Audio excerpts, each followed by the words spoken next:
الحمد لله وكفى والصلاة والسلام على سيد الأنبياء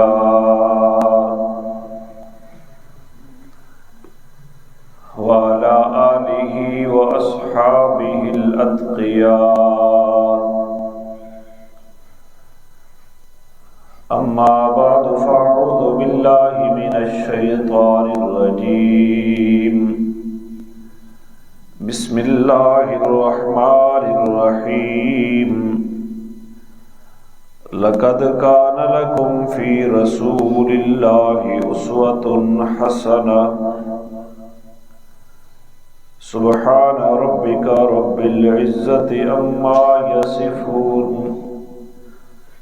وسلام على المرسلين والحمد لله رب العالمين.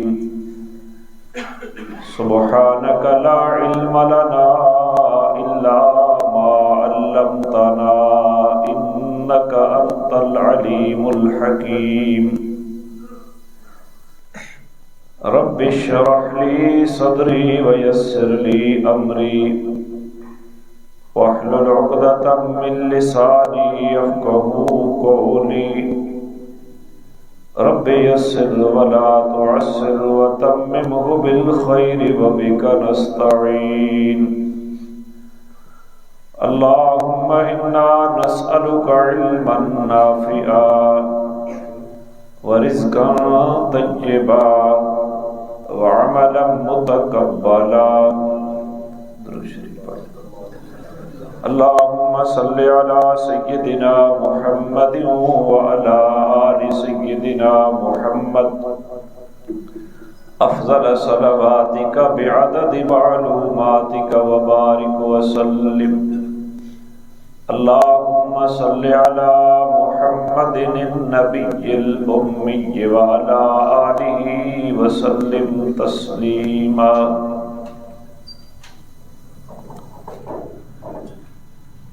گرامی قدر سامعین حضرات، رمضان المبارک کا آخری جمعہ ہے. اللہ کریم اس کو اپنی بارگاہ میں قبول فرما لے. ہمارا سلسلہ خطبات جمعہ کا سیرت النبی صلی اللہ علیہ وآلہ وسلم کے مقدس عنوان پر چل رہا ہے. آج خطبات جمعہ کی تعداد 71 ہو گئی ہے. اللہ کریم صحیح بیان کرنے کی توفیق عطا فرمائے اور فریقین کو اس کے مقتضا پر 100% عمل پیرا ہونے کی توفیق عطا فرمائے. پچھلے جمعہ پر یہ بات آپ کے سامنے رکھی کہ 2 ہجری میں شعبان کے آخری 2 دنوں میں اللہ کریم نے امت محمدیہ پر رمضان المبارک کے روزے فرض کیے تھے. تو میں نے وہ آیات آپ کے سامنے رکھی جن آیات میں روزے کی فرضیت کا حکم تھا، لیکن اس کے ساتھ ساتھ جو احکامات بعد میں نازل ہوئے میں نے ان کو بھی بیان کر دیا. چلو ایک عنوان باقی رہے. آج اس سے آگے چلتے ہیں اور یہ بھی بیان کیا کہ 2 ہجری کے رمضان کے اندر صدقۃ الفطر جو ہے اس کا حکم نازل ہوا اور 2 ہجری ہی میں عید الفطر کی نماز کا حکم نازل ہوا اور رسول اللہ صلی اللہ علیہ وسلم نے عید الفطر کی نماز پڑھائی. باہر جا کر. ہمارے ہاں تو رواج بنتا جا رہا ہے مساجد میں اچھا رواج نہیں ہے، ہم بھی مسجد میں پڑھتے ہیں، تو میں نے ذمہ دار ساتھیوں سے پہلے بھی گزارش کی تھی، آج پھر کہہ رہا ہوں کہ ہمیں غور کرنا چاہیے کہ ہم شہر سے باہر جا کر عید کی نماز پڑھیں، مسجد کو چھوڑیں جس طرح سنت ہے۔ چلو بات آ گئی تو تھوڑی سی کر دیتا ہوں۔ یہ مساجد میں جو عید کی نماز ہے، یہ مسجد میں کیوں آئی؟ یہ چودراہٹ ہے، صرف ناراض نہ ہونا، یہ صرف چودراہٹ ہے، مسلکی چودراہٹ، مسجد کے محتمم اور منتظمین کی چودراہٹ۔ اگر چودراہٹ نہیں ہے تو چندے کا حصول ہے کہ ہماری مسجد میں عید ہوگی تو عید کے دن لوگ چندہ دیں گے، بس۔ ابھی تو ہمارے مذہبی طبقے کی تنزلی کی پوزیشن یہ ہوتی چلی جا رہی ہے چندے کے حوالے سے کہ کوئی بندہ مر جائے تو 3 دن بعد یا 2 دن بعد اس کے گھر چلے جاتے ہیں، ساری مسجد پوری پئی بابے دی سالے ثواب واسطے تسی بھی حصہ پاؤ، میں کہا پیو بھی ساڈا مرا تے پیسے بھی اسی دے۔ لوگوں کو ترغیب دینے کا بھی کوئی طریقہ ہوتا ہے، کوئی ٹائم ہوتا ہے، کوئی وقت ہوتا ہے۔ میں یہ نہیں کہہ رہا کہ چندہ نہیں مانگنا چاہیے، چندہ رسول اللہ صلی اللہ علیہ وسلم نے دینی ضروریات کے لیے مانگا ہے، لیکن اس کے لیے بندے کو مجبور نہیں کرنا چاہیے، اور مجبور کر کے چندہ لینا ہمارے اکابر نے اس کی حرمت کے اوپر فتویٰ دیا ہے اور ساتھ حدیث کا حوالہ دیا ہے۔ تو یہ سارے اصل وہی چیزیں ہیں، وہی پروگرام ہیں جس دلدل میں ہم پھنس گئے اور نکلنے کا بھی کوئی رستہ ہمیں نظر نہیں آ رہا۔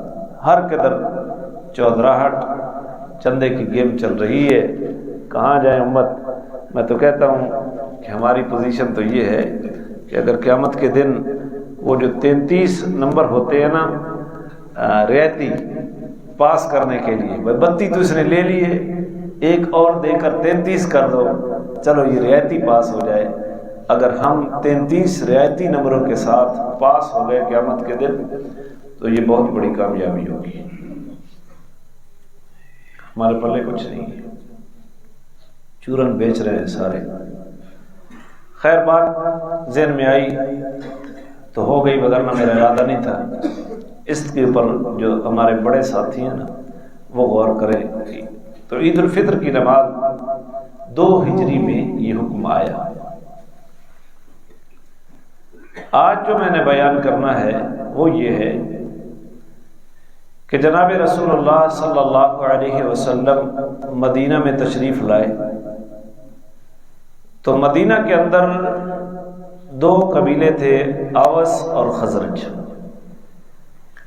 ان کی لڑائیاں بڑے عرصے سے جاری تھی، چھوٹی چھوٹی بات کے اوپر لڑائی ہوتی اور 40 سال تک وہ ممتد ہو جاتی۔ شعر و شاعری کا زمانہ تھا، ادھر سے اشعار پڑھے جاتے اپنی بہادری کے، دوسرا قبیلہ اپنی بہادری کے، یہ ان کی ہجو کرتے وہ ان کی ہجو کرتے، اور یہ سلسلہ اسی طرح چل۔ جنگ بواس مشہور جنگ ہے، لیکن اللہ تعالی نے اوس کو بھی ہدایت عطا فرما دی اور خزرج کو بھی ہدایت عطا فرما دی، لیکن یہ جاہل لوگ تھے۔ اللہ نے اسلام کی دولت دی تو اس سے پہلے مدینہ کے اندر علمی طور پر اور معاشی طور پر، اس کا تذکرہ میں پیچھے کر کے آیا، جو مضبوط قوم تھی وہ مدینہ کے یہودی تھے، جن کے 3 قبائل مدینہ کے اندر آباد تھے، اور وہ حضور کی آمد کے منتظر بھی تھے کہ آخری نبی کی یہ ہجرت گاہ ہے۔ لیکن جب اب آپ صلی اللہ علیہ وسلم تشریف لائے تو انہوں نے آپ کا انکار کر دیا، آپ کا مقابلہ شروع کر دیا، ہر طرح آپ کو زیر کرنے کی کوشش کی جا رہی۔ یہ بات سمجھیں وجہ کیا تھی کہ ایک پوری قوم، اس کا عقیدہ بھی یہ ہے کہ آخری نبی نے آنا ہے، اور اس نے ہجرت کر کے اسی شہر میں آنا ہے جہاں ہم آباد ہیں، بلکہ اپنی لڑائیوں اور جھگڑوں میں وہ حضور کے وسیلے سے دعا مانگتے تھے فتح کی، اور وہ اگر قریش مدینہ کے مشرکوں کے ساتھ ان کا جھگڑا ہوتا تو وہ انہیں کہتے کہ آخری نبی آنے والا ہے، ہم اس کی امت بن جائیں گے اور ہم تمہارے ساتھ وہی اشر کریں گے جو قوم عاد، قوم ارم وغیرہ کے ساتھ ہوئے۔ لیکن جب آ گئے تو جن کو دھمکیاں دیتے تھے وہ ایمان لے آئے اور انہوں نے انکار کر دیا۔ تو ہدایت کس کے اختیار میں ہے بھائی؟ بولے کس کے اختیار میں ہے؟ ایک تو یہ بات سمجھیں بھائی، کیوں مخالف ہو گئے؟ پہلے تو اسی کے قصیدے گا رہے ہیں، اب مخالف کیوں ہو گئے؟ سمجھا دوں یہ بات، کیوں مخالف ہو گئے؟ وہ مخالف اس لیے ہوئی ہے کہ ان کی علمی دھاک بیٹھی ہوئی تھی، لوگ انہیں ہی عالم سمجھتے تھے، ان کی قدر اس علم تورات کی وجہ سے کرتے تھے، لیکن علم کو تو انہوں نے ضائع کر دیا تھا۔ وہ تعویذ، گنڈے، دم وغیرہ انہی کے اوپر اپنی چکر چلایا ہوا تھا ساری، جس طرح آج کے گدی نشینوں نے جو کچھ کیا ہوتا ہے، یہی چکر تھا۔ تو انہیں یہ خطرہ محسوس ہوا کہ اگر ہم مان لیتے ہیں تو پھر جو ہماری علمی پوزیشن اور ہماری جو وجاہت کی پوزیشن ہے وہ باقی نہیں رہے گی، ہمیں حضور کی تابعداری کرنی پڑے گی، جس طرح باقی لوگ آپ کے پیرو ہوں گے ہم بھی آپ کے پیرو ہوں گے۔ لہذا انہوں نے اس ضد کی وجہ سے حضور کے اوپر ایمان نہیں لایا۔ سمجھیے بات، اور یہ ایسی چیزیں ہیں، میں سیرت کا عنوان بطور کہانی نہیں آپ کو سنا رہا، اس سے جو کچھ عبرت اور موعظت نکل رہی ہے وہ میں سارا آپ کے سامنے بیان کر رہا ہوں۔ آپ کی زندگی میں، ایک داعی حق کی زندگی میں یہ سارے تجربات ہوتے ہیں جو انبیاء کے ساتھ ہوئے، اور انبیاء کی زندگی ہمارے لیے نمونہ ہے۔ جب ایک بندے کی وجاہت کو آپ سے خطرہ پڑے گا کہ وجاہت بٹ جائے گی، پروٹوکول بٹ جائے گا، پھر وہ آپ کا نہیں رہے گا۔ یہی خطرہ یہود مدینہ کو تھا، ہماری زندگی میں بھی ایسا ہوگا۔ کئی لوگ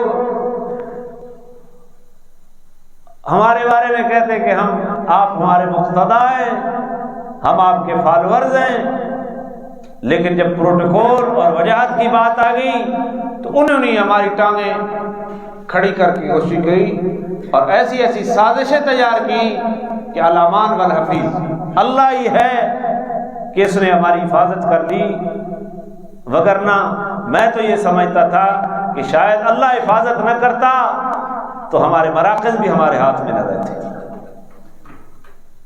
اب پیچھے اپنے حالات کو سیرت النبوی کے دائرے میں جا کر دیکھیں تو یہ سب کچھ پیچھے سے ہوتا آ رہا ہے۔ امام بخاری رحمت اللہ علیہ، آج تو ان کی کتاب صحیح بخاری کو سوائے شیعہ کے پوری امت یہ کہتی ہے کہ اصح الکتب بعد کتاب اللہ البخاری، کہ اللہ کی کتاب کے بعد اگر دنیا کے اندر کوئی صحیح ترین کتاب ہے تو وہ بخاری ہے۔ لیکن آپ کو یاد رکھیں، امام بخاری کے ساتھ ہم عصر لوگوں نے اتنا حسد کیا تھا، اتنا بغض کیا تھا، زمین ان کے اوپر تنگ کر دی گئی۔ امام بخاری نے اللہ سے موت کی دعا کر دی تھی، اللہ مجھے موت دے دے۔ بعد میں تو عروج مل گیا ان کی موت کے بعد، موت کے بعد تو پوری امت مان رہی ہے بخاری کو، لیکن زندگی میں ان کے ساتھ کیا کیا گیا؟ امام بخاری کی سیرت پڑھیں۔ اور یہ جو بر صغیر کے اوپر برطانیہ نے جو حکومت کی، اس کے پس منظر میں آپ جائیں اور پھر جو فرقہ واریت کا عفریت ہمارے اوپر مسلط ہوا آپ اس کو پڑھیں، آپ کی آنکھیں کھل جائیں گی۔ ہمیں ماضی سے کاٹا گیا ہے، اسلاف سے کاٹا گیا ہے کہ انہیں کچھ پتہ نہ ہو، ان کو الجھاؤ۔ اور انشاءاللہ پرسوں علی المرتضیٰ مسجد میں اسی عنوان پر بات کروں گا کہ آپ کون تھے، آپ کیا تھے، اور آپ اپنی اہمیت کو سمجھیں۔ انشاءاللہ آدھے پونے گھنٹے میں کل لینا، کل جی کل انشاءاللہ میں بعد میں اعلان بھی کر دیتا ہوں۔ تو بہرحال خیر اس طرح پر یہود نے آپ کے ساتھ وہ وجاہت کا ٹکراؤ جب آیا تو جس کی نبوت کو تسلیم کرنے کے لیے بیٹھے تھے اسی کا انکار کر دیا، اور جن کو دھمکیاں دیتے تھے کہ آخری نبی آئے گا ہم اس کے ساتھ ہو کر قوم عاد کی طرح تمہارا حشر کریں گے، انہی لوگوں کو اللہ نے ایمان کی دولت دے دی۔ قرآن مقدس ان حالات کو بیان کرتا ہے۔ حضور جب آئے نا تو کچھ حالات ایسے ہوئے کہ مدینہ میں اس سال پھل کم آئے، باغات کے پھل کم آئے۔ اب ظاہر بات ہے جس سال باغات کا پھل کم ہوتا ہے تو ریٹ بڑھ جاتا ہے۔ اس دفعہ مالٹے کا ریٹ آپ نے دیکھا کتنا؟ ابھی رمضان میں نے اگلے دن پوچھا 450 کا درجن۔ اس کی وجہ کیا تھی؟ پھل کم تھا، زیادہ ریٹ بڑھ گیا۔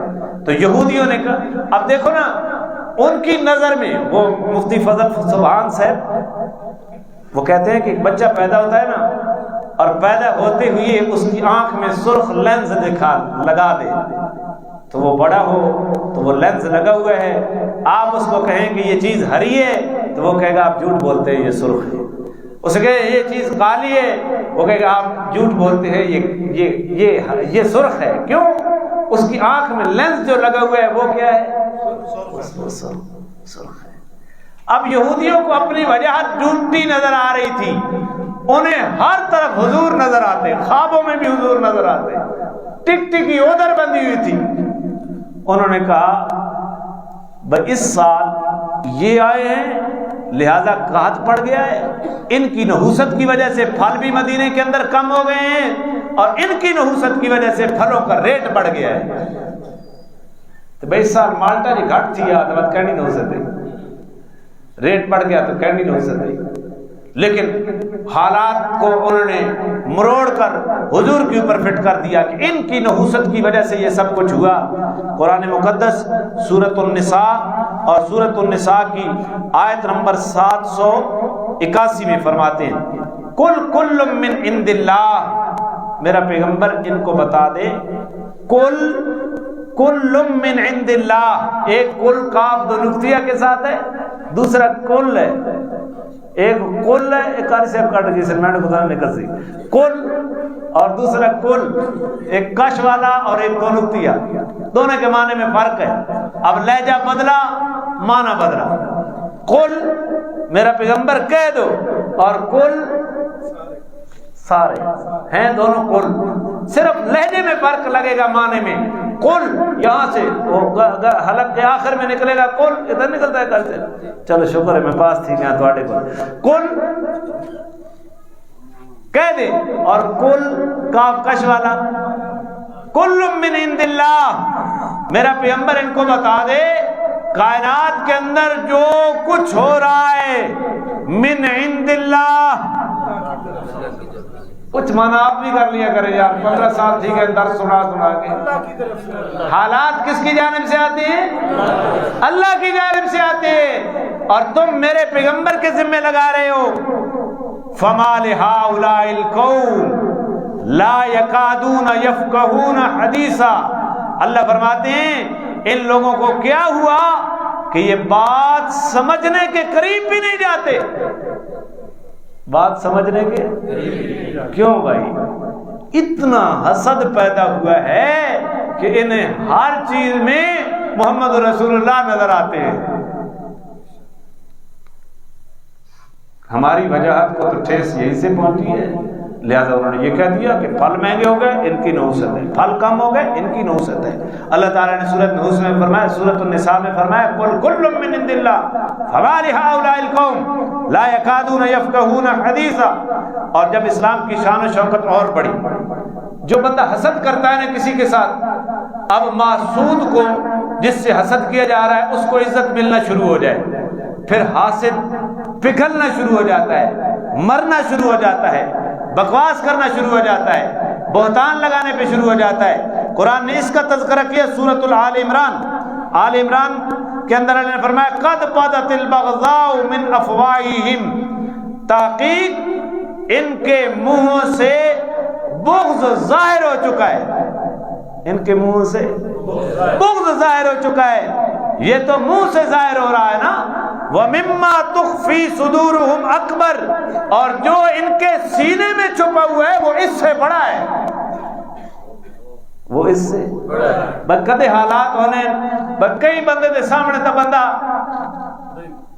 بکواس کرے گی نا، لیکن کبھی حالات ایسے ہوتے ہیں کہ کوئی بندہ ایسا ہوتا ہے کہ اس کے سامنے بکواس تو نہیں کر سکتا، لیکن اندر جو جلن ہوتی ہے نا وہ بہت زیادہ ہوتی ہے۔ اللہ تعالیٰ نے فرمایا میرا پیغمبر یہ آپ کے ذمہ لگا رہے ہیں اس نحوست کو، اس حسد بغض کی آگ میں، انہیں بتا دیں حالات اللہ کے اختیار میں ہے، یہ بات انہیں پتہ نہیں کیا ہے کہ یہ بات سمجھنے کے قریب بھی نہیں جاتے۔ قد بدت البغضاء من افواہہم، پکی بات ہے ان کے منہ سے بغض ظاہر ہو رہا ہے، وَمِمَّا تُخْفِي صُدُورُهُمْ اکبر، اور جو ان کے سینے میں چھپا ہوا ہے وہ اس سے بہت بڑا ہے۔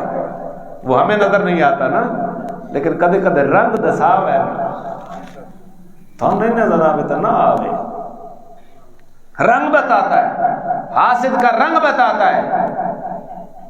اللہ تعالی ہمیں ہر جانب سے ہماری حفاظت فرمائے، اللہ اخلاص کی دولت نصیب فرمائے، اللہ اپنی رضا کے لیے دین کا کام کرنے کی توفیق عطا فرمائے۔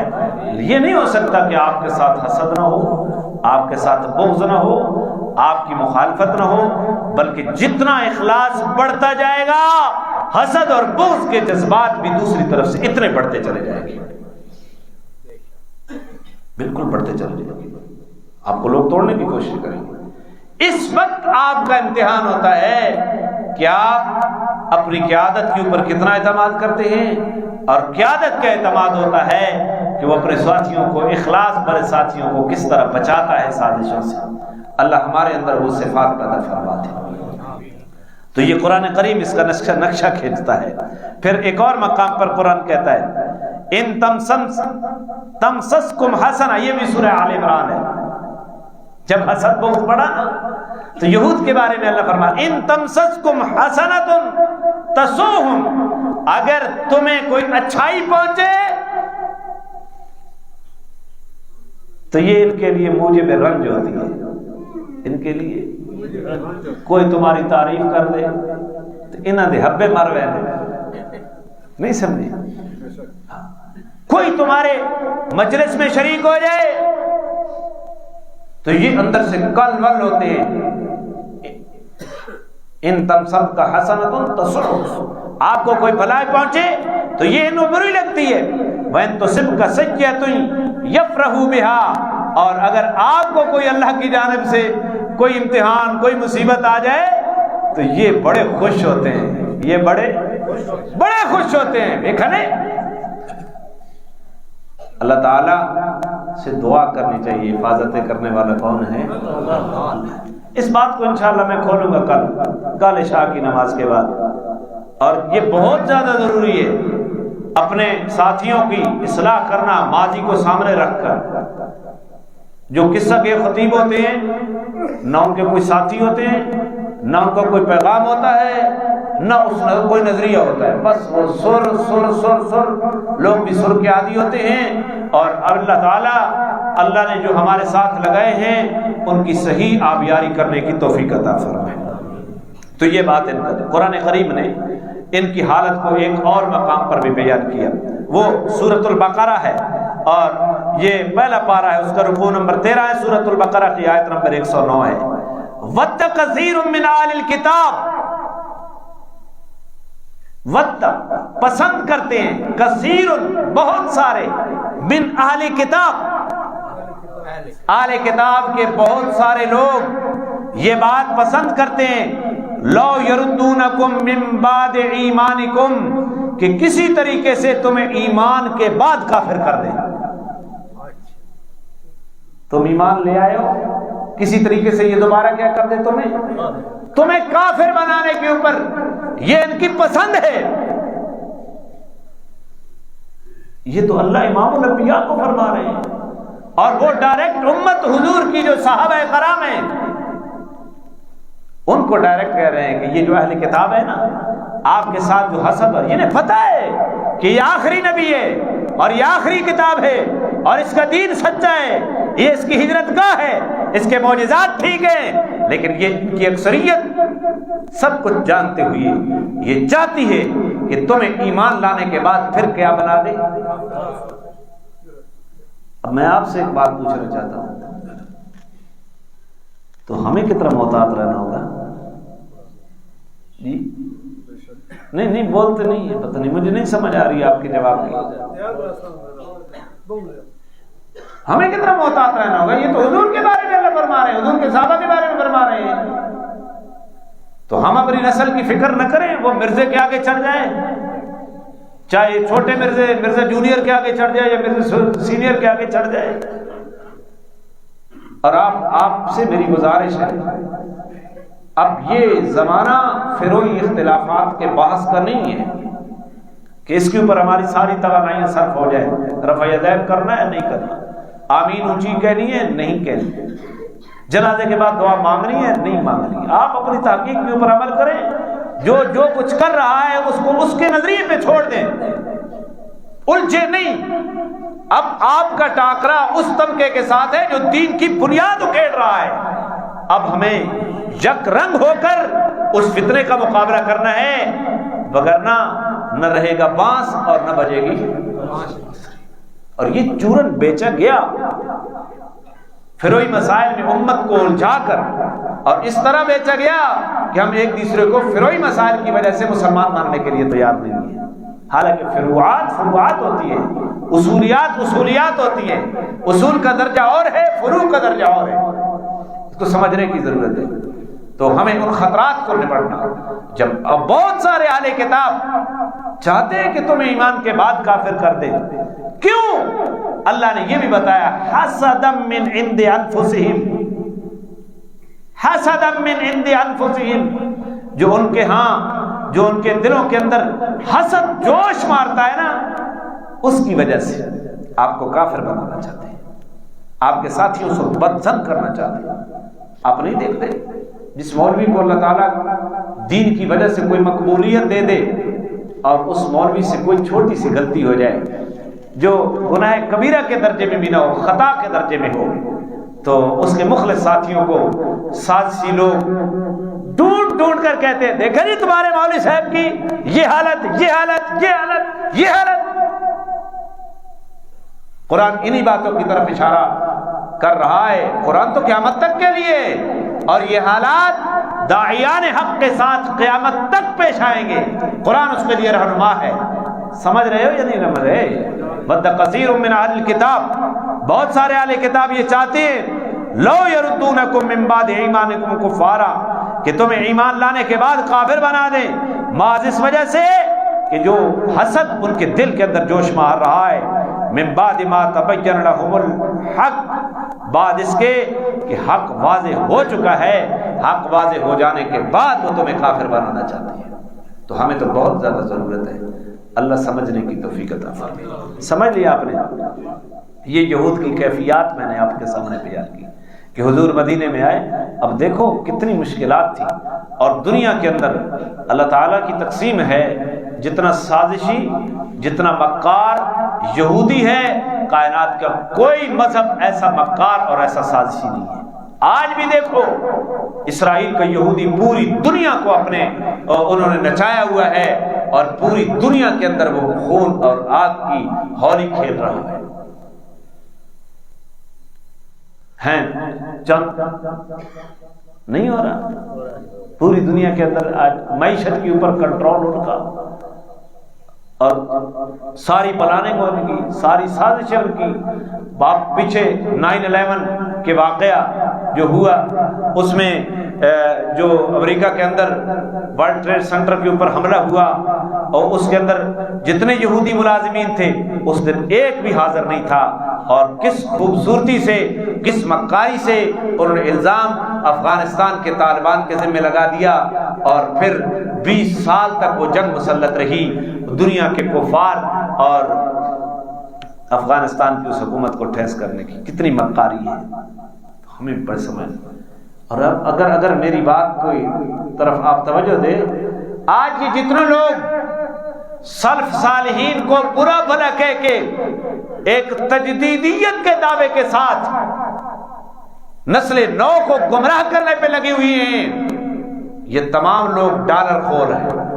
ان تمام لوگوں کے پیچھے وہ یہودی تنظیمیں ہیں جو ان کو باقاعدہ تنخواہیں دیتی ہیں کہ امت مسلمہ کے نوجوان نسل کو گمراہ کرو اور بڑے چکنے چپڑے دلائل سے گمراہ کرو. اور میں آپ کو بڑے وثوق سے کہہ رہا ہوں، ان میں سے ایک بھی ایسا نہیں ہے جو کسی عالم کے سامنے بیٹھ کر گفتگو کی اہلیت رکھتا ہو، چاہے وہ مرزا قادیانی تھا یا اس کے پیروکار تھے یا مرزا جونیئر ہے یا کوئی گاندھی ہے یا کوئی اور قسم کا ہے. یہ تمام لوگ ان کے اعلی کار ہیں. اور یہ آج ہے نا، ان سے پہلے جتنے آئے، غلام احمد پرویز جس نے حدیث کا انکار کیا، اور اس زمانے کے جو پڑھے لکھے لوگ تھے غلام احمد پرویز کو اپنا مربی مانتے تھے، جس کا تذکرہ میں نے 2 جمعے پہلے کیا، علامہ عنایت اللہ مشرقی، جس نے ہندوستان کی پوری مساجد کے قبلے کو غلط قرار دیا تھا، اور اس نے کتاب لکھی مولوی کا غلط مذہب، اتنی موٹی کتاب ہے. اور وہ اسلم بیراج جس نے 2 اسلام ایک کتاب لکھی، اور ہمارے اکابر نے ان کا مقابلہ کیا. وہ سارے انگریز کے پروردہ تھے اور پڑھے لکھے لوگوں نے ان کا اتباع کیا اپنے زمانے میں. ان کا طوطی بولتا تھا، آج ان کا نام بھی نئی نسل نہیں جانتی. جانتے ہو کوئی؟ شاہ ولی اللہ کا نام آج بھی زندہ ہے. شاہ عبد القادر محدث دہلوی کا نام آج بھی زندہ ہے. شاہ عبد العزیز محدث دہلوی کا نام آج بھی زندہ ہے. قاسم نانوتوی کا نام آج بھی زندہ ہے. رشید احمد گنگوہی کا نام آج بھی زندہ ہے اور ان کی فکر بھی زندہ ہے. حکیم الامت مولانا اشرف علی تھانوی کا نام آج بھی زندہ ہے، فکر بھی زندہ ہے، اور دین کا جو اصلی طرز تھا وہ زندہ ہے، اس کی فکر بھی زندہ ہے. جن کو لانچ کیا گیا اور آج ان کا کوئی نہ نام موجود ہے نہ ان کی فکر دنیا کے اندر موجود ہے، نئے لائے گئے. اور آپ کو میں نے بارہا یہ بات بتائی ہے کہ کسی کی گمراہی کے لیے اتنی بات ہی کافی ہے کہ وہ کہتا ہے کہ جو کچھ میں کہہ رہا ہوں یہ صحیح ہے. ابو حنیفہ نے جو کہا تھا وہ بھی غلط ہے، شافعی نے جو کہا تھا وہ بھی غلط ہے، احمد بن حنبل نے جو کہا تھا وہ بھی غلط ہے، امام مالک نے بھی جو کہا تھا وہ بھی غلط ہے، جو بریلوی کہہ رہے ہیں وہ بھی غلط ہے، جو دیوبندی کہہ رہے ہیں وہ بھی غلط ہے، جو اہل حدیث کہہ رہے ہیں وہ بھی غلط ہے. کعبہ کا امام بھی غلط ہے، مسجد نبی کا امام بھی غلط ہے، میں ٹھیک ہوں. اس کی گمراہی کے لیے یہی دلیل کافی ہے کہ وہ اپنے آپ کو ٹھیک کہہ رہا ہے اور پوری امت کی تقلید کر رہا ہے، کیونکہ اللہ کے نبی نے فرمایا میری امت بیک وقت کبھی بھی گمراہی کے اوپر اکٹھ نہیں کر سکتی. اس امت کی حفاظت کی ذمہ اللہ نے لیا ہے. قیامت تک آل حق کی ایک جماعت رہنی ہے جس نے دلائل کے زور پر دین حق کو حق دکھانا ہے اور باطل کو باطل کر کے دکھانا ہے. یہ کس طرح ہو سکتا ہے؟ سمجھ رہے ہو آپ بات؟ تو ہمیں بہت زیادہ ضرورت ہے اپنی نسلوں کی فکر کرنے کی. تو قرآن کی یہ آیات یہودیت کے اس طرز کو بتا رہی ہیں. اب آگے چلو، اب کس انداز میں وہ لوگوں کو پسلاتے ہیں. یہ آیت میرے سامنے ہے، آیت نمبر، یہ سورۃ حدید ہے. من ذا الذی یقرض اللہ قرضا حسنا فیضاعف له وَلَهُ أَجْرٌ کریم، کہ جو شخص اللہ کو اچھی طرح قرض دے پھر اللہ تعالیٰ اس دی ہوئی ثواب کو اس شخص کے لیے بڑھاتا جاتا ہے اور اس کے لیے جو چیز پسند ہے اللہ اس کو اجر کریم عطا کرتا ہے. من ذا الذی یقرض اللہ، کہ جو آدمی اللہ کو اچھے طریقے سے قرض دے اللہ اس کو بڑھاتا ہے اور اس کو اجر کریم عطا کرتا ہے. جب یہ آیت نازل ہوئی تو یہودیوں نے کیا کہا؟ یہودیوں نے کہا اس کا مطلب یہ ہے کہ اللہ فقیر ہے اور ہم غنی ہیں. اللہ فقیر ہے اور تبھی تو وہ قرض مانگ رہا ہے. کیا آپ کے پاس یہودی فکر کے وہ لوگ نہیں ہیں جو یہ کہہ رہے ہیں یا ایھا الذین آمنوا کتب علیکم الصیام کما کتب علی الذین من قبلکم لعلکم تتقون، کہ روزے تو اس لیے فرض کیے گئے کہ تاکہ تم متقی بن جاؤ، اور جو کلمہ پڑھ لیتا ہے تو وہ تو متقی پہلے ہی بن جاتا ہے، اس کے اوپر روزے تو فرض ہی نہیں ہے. لہذا واجپائی تھے اے جڑا امریکہ کا صدر ہے اتنا کہ ٹرمپ، روزے تو اس کے اوپر فرض ہے، یا وہ جو برطانیہ کا صدر ہے پھر اس کے اوپر فرض ہے. یا ایھا الذین آمنوا کہاں جائے گا؟ یہ وہ یہودیانہ فکر ہے، اور یہ باقاعدہ اس کے اوپر محنت ہوتی ہے. اور یہودیت نے بہت سارے مدارس کھولی ہوئی ہیں جہاں شریعت محمدیہ پڑھائی جاتی ہے، باقاعدہ پڑھا کر ان کو فطرے کے طور پر امت محمدیہ کے اندر لایا جاتا ہے، اور پھر وہ لوگوں کی تربیت کرتے ہیں، اور ایسے دجال پیدا ہوتے ہیں جو قرآن کریم کی آیات کے اندر توڑ پھوڑ کے ادا کرتے ہیں.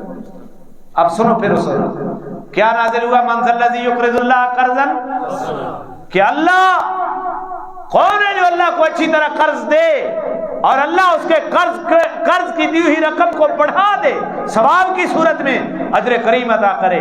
تو حج بن اخطب نے یہ پہلا جملہ کہا. یہ حج بن اخطب حضرت صفیہ کا والد تھا جو ام المومنین بنی.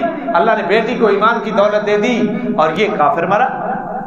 اس وقت بھائی اس کا مطلب ہے کہ اللہ فقیر ہے اور ہم کیا ہیں؟ غنی ہیں. اور ایک یہ تھا، ایک دوسرے کا نام بھی شاید میرے ذہن میں آ جائے، ہاں فحاس بن آزورہ، یہ بھی یہودی تھا. فحاس بیت المدارس کا محتمم تھا، یہودی کا، مدراس کا. وہاں گئے صدیق اکبر رضی اللہ تعالیٰ عنہ. سیدنا صدیق اکبر نے اس کو کہا کہ تمہیں اچھی طریقے سے پتا ہے خدا کا نام، میں اللہ کا واسطہ دیتا ہوں، تمہیں پتا ہے کہ یہ آخری نبی ہے محمد رسول اللہ صلی اللہ علیہ وسلم، تم اپنی کتابوں میں پاتے ہو حضور کے صحابہ کی صفات بھی، اور تمہیں سب کچھ پتا ہے کہ یہی آپ کی ہجرت ہے، خدا کے لیے ایمان لے آؤ. تو اس نے یہ آیت پڑھی فحاس نے، من ذا الذی یقرض اللہ قرضا حسنا، کہ کون ہے جو اللہ کو قرض دے. اس نے کہا تمہارا اللہ تو اتنا، حالانکہ یہودیت خدا کو مانتے ہیں، خدا فقیر ہو گیا ہے اور ہم غنی ہیں، ہم سے وہ قرضہ مانگ رہا ہے. تو سیدنا صدیق اکبر نے زور سے تھپڑ اس کے مدرسے میں اس کے منہ کے اوپر دے مارا. سن رہے ہو؟ سن رہے ہو یا سنتے ہی رہے ہو؟ جی صدیق اکبر نے کیا کیا؟ اچھا صدیق تو نے تو فتنہ برپا کر دیا. جی آ گئے یہ ہمیں سکھانے والے. اوقاف کی زمین 8 ایکڑ، اس کے اوپر کوئی رافضی قبضہ کرنے لگے، ہم جائیں تو آپ کہیں جی فتنہ برپا ہو گیا. ہم جانتے ہیں کہ کس طرح فتنے کو روکنا ہے. ہم تمہارے محتاج نہیں ہیں اپنی پالیسیوں کو بیان کرنے میں بھی اور اپنی پالیسیوں کو نافذ کرنے میں بھی. لہذا یہ اپنی عقل، اپنی دانش اپنے پاس رکھو. ہمیں سب کچھ پتا ہے کہ کس طرح قبضے ہوتے ہیں اور پھر کس طرح ان کو الاٹمنٹ جاری ہوتی ہے. لہذا جب تک ہم زندہ ہیں جو ہو سکا وہ کریں گے. جنہیں سمجھ آئی وہ تو بولیں. جنہوں نے رب بند کی تو فمال ہؤلاء القوم لا یکادون یفقهون حدیثا، اس قوم کو کیا ہو گیا ہے کہ یہ بات سمجھنے کے قریب نہیں، اس نہیں سمجھنی قیامت تک.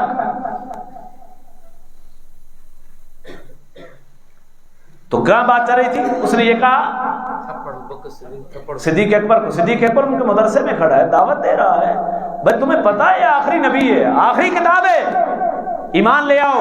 اس آ کے تھوڑا خدا تو ہوئے جڑا قرضہ کی نا. صدیق اکبر نے تھپڑ دے مارا. صدیق اکبر نے، دوسری روایت میں یوں آتا ہے کہ صدیق اکبر نبی پاک کا خط لے کر گئے تھے اس مدرسے میں دعوت کا. سیدنا صدیق اکبر نے کہا کہ خدا کی قسم اگر میں نبی پاک کا قاصد بن کر نہ گیا ہوتا تو میں اس کا سنوار سے سر اڑاتا. میں صرف تھپڑ کے اوپر گزارا اس لیے کیا ہے کہ میں نبی پاک کا قاصد بن کر گیا تھا. نہیں سمجھی آپ نے بات؟ بھائی میں نے معاف ضمیر آپ تک منتقل کرنا ہے.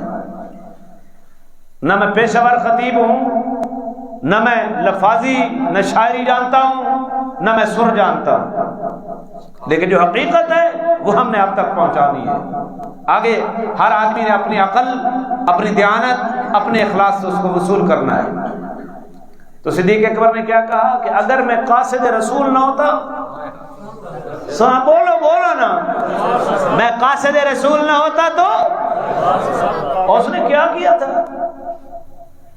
صدیق اکبر نے ذمہ کھسی، کیا کیا؟ اس نے اللہ کی توہین کی۔ کس کی توہین کی؟ اللہ جی، کیوں بھائی سٹی ذمہ دار رولا پیوانے تو لوگا نہ رولا پہنے ہو نہ پہنے، ہاں سٹی جائی تے کوئی ایرا چا رکھے، ایک گٹھ ایرا بدھا کے چا رکھے، رولا پہنا یا نہیں؟ اگر ہم دین کے لیے نکلتے ہیں تمہیں تکلیف ہو جاتی ہے، تمہیں تمہاری چیزیں مبارک اور ہمیں اپنی چیزیں۔ ہم صدیق اکبر کے مشن پہ ہیں۔ صدیق اکبر نے تھپڑ مارا اور کہا کہ اگر میں قاصد رسول نہ ہوتا میں تلوار سے سر اڑاتا۔ اور یہ فحاص جو تھا یہودی لیکن چاپلوس تھا۔ کیا تھا؟ چاپلوس سمجھے نا جی، سامنے آوے تے گوڑے نہ پہ، ہاں ایسا چاپلوس آکھنے، بسم اللہ۔ ہاں تے کئی لوگ ایسے ہونے کہ جنہوں نے گوڑے نہ پینے پہ ہونے نہ تو عقل دے ڈھور ہونے، ان جاننے بہن نہیں مخلص ہے، نا نا نا نا نا نا۔ اتقوا فراست المؤمن فإنه ينظر من نور اللہ او کما قال علیہ الصلوۃ والسلام۔ میرے نبی نے فرمایا مومن کی فراست سے بچو، وہ اللہ کے نور سے دیکھتا ہے۔ اللہ ہمیں وہ فراست نصیب کر، تو پتہ لگے بھئی یہ جناب بھئی گوڑے تے کیوں نہ پیا، یہ پہچان ہونی ہاں بڑی ضروری ہے۔ چاپلوس تھا، آ گیا نبی پاک کے پاس کہ صدیق اکبر نے مجھے تھپڑ مارا ہمارے مدرسے میں جا کر، میں تو ایک بے ضرر آدمی ہوں۔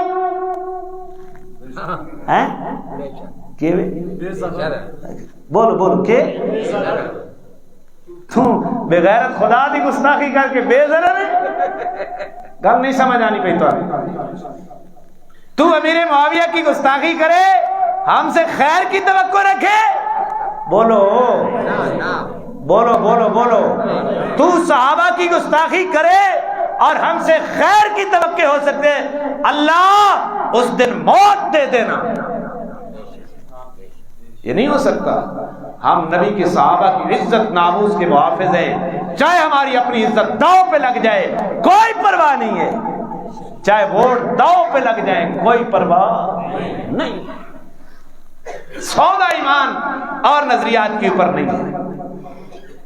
آ گیا میں تو بے ضرر، حضور بلا چاہیا صدیق اکبر، او بھائی کیوں انہوں نے گھر بن کے تھپڑ مار دیتا ہی؟ سیدنا صدیق اکبر نے کہا یا رسول اللہ اس نے اللہ کی گستاخی کی، من ذا الذی یقرض اللہ قرضا حسنا، کون ہے جو اللہ کو قرض حسنا دے؟ جیسا کیا اچھا بھائی اللہ اور فقیر تھی گیا، وہ بھیک مانگتا ہے، میں نے اس لیے ماری۔ نبی پاک نے پوچھا بخاص ہاں، اس وقت میں سوچا نہ میں نے منہ چ لفظ ہی نہیں نکلا۔ ہوں دسو بھائی جی ہوں کی سچ کوڑ نکلے؟ سو تو میں سوچا نا۔ اب یہ ہے صدیق اکبر، صدیق اچھا چلو ایک بات یاد آ گئی، مضمون آپ یاد رکھا ہے۔ صدیق اکبر کا معنی کیا ہوتا ہے؟ چل جو نہیں بولے وہ بھی بول رہے۔ اچھا مجھے بتائیں صدیق اکبر محمد رسول اللہ یا ابو بکر ہے؟ تو تم تو ابو بکر کو کہہ رہے تو تم پھر حضور کے گستاخ نہیں؟ یہ اس طرح الجھایا جاتا ہے۔ جب ہم صدیق اکبر کہتے ہیں تو اس کا مطلب ہے امت میں، اس کا مطلب کیا ہے؟ امت میں سب سے بڑا سچا۔ یہاں نبیوں کے ساتھ مقابلہ نہیں کرنا، بات سمجھیے۔ ایک دن ہمارا ایک ساتھی تھا جی، حیضہ ہوتا ہے نا، اس کا آپ ابو حنیفہ کو امام اعظم کہتے ہیں، امام اعظم محمد رسول اللہ یا ابو حنیفہ ہے؟ میں نے کہا امام اعظم تو محمد رسول اللہ، تو پھر ابو حنیفہ کو کہہ کر آپ گستاخی کر رہے ہیں؟ میں نے کہا خدا کا نام مان، ابو حنیفہ اپنے زمانے کے فقہاء میں امام اعظم ہے، کہاں لے گئے تو اس بات کو؟ تو سمان دسو خطیب اعظم ایک بندے نو کیا آخنے ہو؟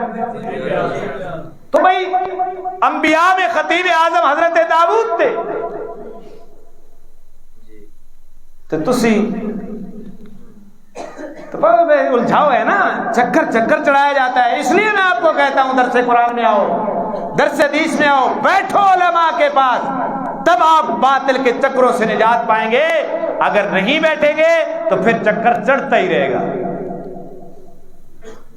اب آئیں واپس، تو سا کیا میں سوچا نا، اب جس کو حضور نے صدیق کہا اس نے جھٹلا دیا، اب گواہ صدیق کے پاس بھی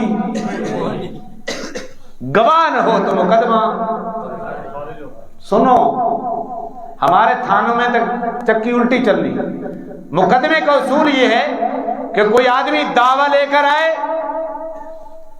تو وہ گواہ پیش کرے، اس نے گواہ پیش کر دیے، مقدمہ اس کے حق میں۔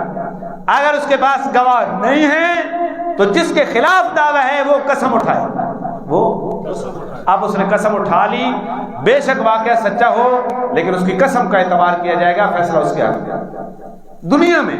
آخرت میں تو پھر فیصلہ انصاف کے ساتھ ہوگا۔ اب سنیں بھائی، اس نے قسم اٹھا کر حضور کے سامنے، میں نے لفظ بھی نہیں نکالا، میرا اللہ صدیق کو جھٹلانے کے اوپر میرا اللہ بول پڑا۔ کس نے گواہی دی؟ کس نے گواہی دی؟ قرآن کریم کہتا ہے لقد سمع اللہ، سورہ آل عمران ہے، لقد سمع اللہ، لام بھی تاکید کا ہے۔ ادھر اس نے جھٹلایا نا، ادھر جبریل آ گیا اور قرآن کی آیت سنا دی، لقد سمع اللہ، لام تاکید ہے، قد بھی تاکید ہے۔ علماء سے پوچھے جہاں دو تاکیدیں اکٹھی ہو جاتے ہیں اس میں معنی قسم کا پیدا ہو جاتا ہے، گویا قسم اٹھا رہے ہیں اللہ۔ سمع اللہ، اللہ نے سن لی، قول الذی، ان لوگوں کی بات، قالوا ان اللہ فقیر ونحن اغنیاء، جو یہ کہتے ہیں کہ اللہ فقیر ہے اور ہم غنی ہیں۔ اللہ قسم اٹھا کے کہتا ہے کہ اللہ نے ان لوگوں کی بات لی ہے۔ صدیق کی صداقت کے اوپر حرف آیا تو دفاع کس نے کیا؟ ذرا بول کے دے ہیں، صدیق کی صداقت کے اوپر حرف آیا تو دفاع کس نے کیا؟ اور تیری اور میری زندگی میں صدیق کو جھٹلایا جائے تو تم آ کے جناب ووٹ بہنے، تم آ کے رشتہ داری، صدیق کے گستاخوں سن لو، تمہارا جنازہ نہیں پڑھیں گے اور لوگوں کو بھی کہیں گے کہ نہیں پڑھنا۔ بولو بولو بولو، تہاڈا فائدہ کوئی نہ آکساں، سن لو۔ اللہ کی سنت ہے صدیق کی صداقت کا دفاع کرنا۔ سنی بات، اب وقت بہت مختصر ہے، نہیں تو میں نے بہت کچھ کہا۔ صدیق اکبر نے، اللہ تعالیٰ نے صدیق کی لج رکھ لی۔ اللہ تعالیٰ بڑے غفور ہیں اور بڑے غیور ہیں۔ اللہ تعالیٰ ہمیں سمجھنے کی توفیق عطا فرمائے۔ بس میں اسی کے اوپر بس کرتا ہوں، کچھ ہدایات بھی ہیں ان کے اوپر بھی میں نے گفتگو کرنی ہے انشاءاللہ۔ باقی حصہ جو رہ گیا نا یہودیوں کی ریشہ دوانیوں کے، رمضان کے بعد آپ 1 بجے تشریف لانا، آئیں گے۔ میں حضور کے اوپر جو جادو ہوا، لبید بن عاصم نے جادو کیا، اس جادو کا اثر 6 مہینے تک حضور پر رہا۔ پھر جبریل اور میکائیل خواب میں آئے، حضور کی چارپائی کے اوپر بیٹھے، ایک دوسرے کو کہتا ہے کہ یہ کون سی بیماری ہے؟ دوسرے نے کہا یہ بیماری نہیں ہے، یہ جادو ہے۔ کس نے کیا ہے؟ دوسرے فرشتے نے کہا کہ یہ لبید بن عاصم نے کیا ہے۔ اچھا، کس چیز کے اوپر کیا ہے؟ اس پتلے میں کیا ہے۔ چیز کیا تھی؟ وہ کنگھی کے دندانے تھے اور اس کے اوپر بال تھے حضور کے، اور اس کے اوپر سوئیاں لگائیں گی 11 ہے کہاں؟ فلاں کنویں میں ہے، کنویں کے اندر بڑے پتھر کے نیچے دبایا ہوا ہے۔ یہ بات حضور کو بتائی گئی، صبح اٹھے اور میرے نبی نے اس کو وہاں سے نکلوایا۔ پھر آخری 2 کل نازل ہوئے. یہ انشاءاللہ میں تھوڑی تشنگی واسطے اگلے جمعے دا مضمون 1 بجے تو شروع تھی سی آسو نہ آیا تو میں بیان کر چھوڑے سا جڑے ہوئے جنہوں کی قسمتیں ہویا. اور انشاءاللہ میں وہاں آپ کو جادو کے توڑ کے کچھ وظائف بھی بتاؤں گا. جادو ہو جاتا ہے اور آج بھی ہوتا ہے, اور اس وقت تو یہودی کر رہے تھے, آج وہ کر رہے ہیں جو کہتے ہیں جناب سانو نسل پیغمبر منو ہیں حیدر رکھنا ہیں